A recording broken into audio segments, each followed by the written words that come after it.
You also have the lead single on this album, Snake Skin. Can you tell me what kind of inspired this single and what inspired the album as a whole? I mean, pretty much me calling myself the GOAT, and I feel like Michael Jordan is the GOAT. So we put two and two together, the greatest of all Texans, and he's Michael Jordan. I'm Mike Jordan, M-I-C, the microphone Jordan. So I put the GOAT two times. I see what you did there. Yeah, so a little entendre to it, but and just my expectations of it all is just keep on going. You know what I mean?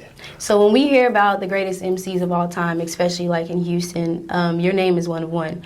That's dope. I mean, I feel like that. I feel like that's something, like you deserve that. So I want to know kind of what has built up to that work ethic to get to that, to have that greatest MC of all time. I mean, that's pretty much when I started rapping, that's what I wanted to be noted as, you know what I'm saying? I wanted the greats to recognize me as being able to be at the table with the greats.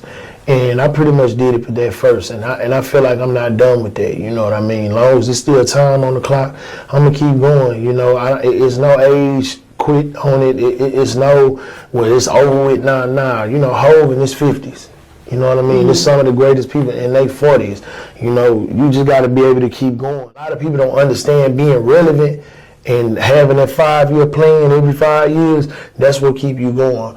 But I'm not even in 2022. I'm in 2025. I ain't giving a damn about 2023. No, you ahead of the game. That's what you got to always be. You know what I mean? In order to be consistent, you got to have everything planned out. And once you do have a plan, and you plan out and you execute it. And that's how you keep being consistent and relevant, because you got to be able to understand what's going on with the times as well, too.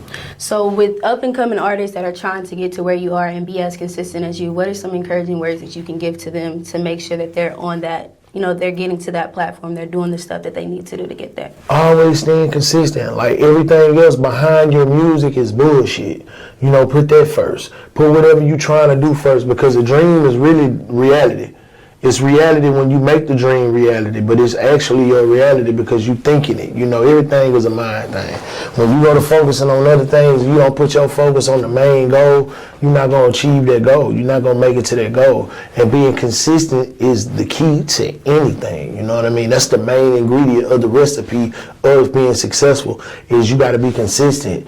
You know, you can't be complacent. You can't procrastinate. I think they'd appreciate you saying that. That's kind of giving them a way to look at it, especially coming from underground. You came in underground in the early 2000s. How do you feel like underground hip-hop has impacted you in your career as a whole? It's always impacted me in the correct way, simply because you got a direct connection to your audience. You know what I mean?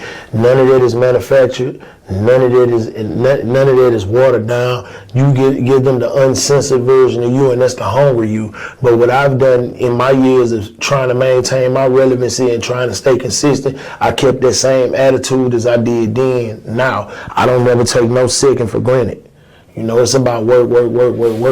If you're not working, nobody's hearing your music. You know, you got to treat the low end just like the high end, and the high end like it's the low end, and that's where you had that medium.